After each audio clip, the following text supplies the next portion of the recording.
পূর্বাচলে plot বরাদ্দে দুর্নীতির অভিযোগের পৃথক ৩ মামলায় ক্ষমতাচ্যুত প্রধানমন্ত্রী শেখ হাসিনা, তার ছেলে সজীব ওয়াজেদ জয় ও মেয়ে সাইমা ওয়াজেদ পুতুলের বিরুদ্ধে সাক্ষ্য গ্রহণ শুরু হয়েছে। দুর্নীতি দমন কমিশনের করা এই ৩ মামলায় আজ সোমবার ঢাকার বিশেষ জজ আদালত ৫-এ সাক্ষ্য গ্রহণ শুরু হয়। এখানে প্লট সংক্রান্ত বিভিন্ন ধরনের নিয়মকানুন আছে যে কিভাবে একটা প্লট পাইতে পারে, এই বিষয় বিশদভাবে বর্ণনা করা আছে।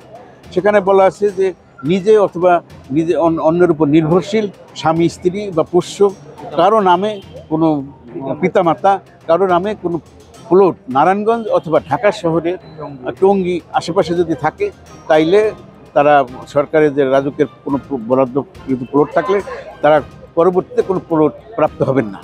কিন্তু তারা তাদের সুধাসাধন যে তাদের বাবার নামে যে সেখান থেকে প্রাপ্ত হয়েছেন সেই সত্যটা তারা গোপন করে হলফনামা প্রদান করেছে। আজ সোমবার সাক্ষ্য দিয়েছেন দুদকের ৩ কর্মকর্তা।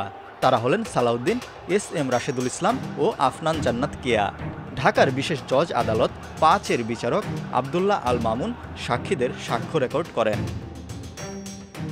ক্ষমতার বলে প্রধানমন্ত্রী থাকার কারণে সেই ক্ষমতার অপব্যবহার করে এই প্লটগুলি গ্রহণ করেন। এটা আমার বাদী দেখতে পায় যে এখানে দুর্নীতি হয়েছে এবং অপরাধ করেছেন। সেই অপরাধ এবং দুর্নীতির যে এজাহারে ভুক্ত করেছেন সেই এজাহারটাকে এখানে এজাহারের ভাষ্যটাকে এখানে সে তুলে ধরেছেন।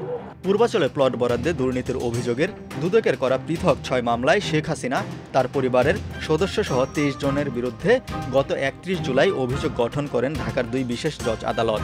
দুর্নীতির মামলায় শেখ হাসিনা ছাড়া তার পরিবারের অন্য অভিযুক্ত সদস্যরা হলেন শেখ হাসিনার ছেলে সজীব ওয়াজেদ জয়, মেয়ে সাইমা ওয়াজেদ পুতুল, বোন শেখ রেহানা, রেহানার মেয়ে টিউলিপ সিদ্দিক, আজমিনা সিদ্দিক ও ছেলে রাউদান মুজিব সিদ্দিক। শেখ হাসিনা ও তার পরিবারের সদস্যদের নামে বরাদ্দ নেওয়া প্লটের বিষয়ে ২০২৪ সালের ২৬ ডিসেম্বর অনুসন্ধান শুরু করে দুদক। পরস্পর যোগসাজশে ক্ষমতার অপব্যবহার ও বিভিন্ন অনিয়মের মাধ্যমে রাজকের পূর্বাচল নতুন শহর প্রকল্পে ৬০ কাঠার প্লট বরাদ্দ নেওয়ার অভিযোগে ৬ মামলায় গত ১০ মার্চ অভিযোগপত্রের অনুমোদন দেয় দুদক।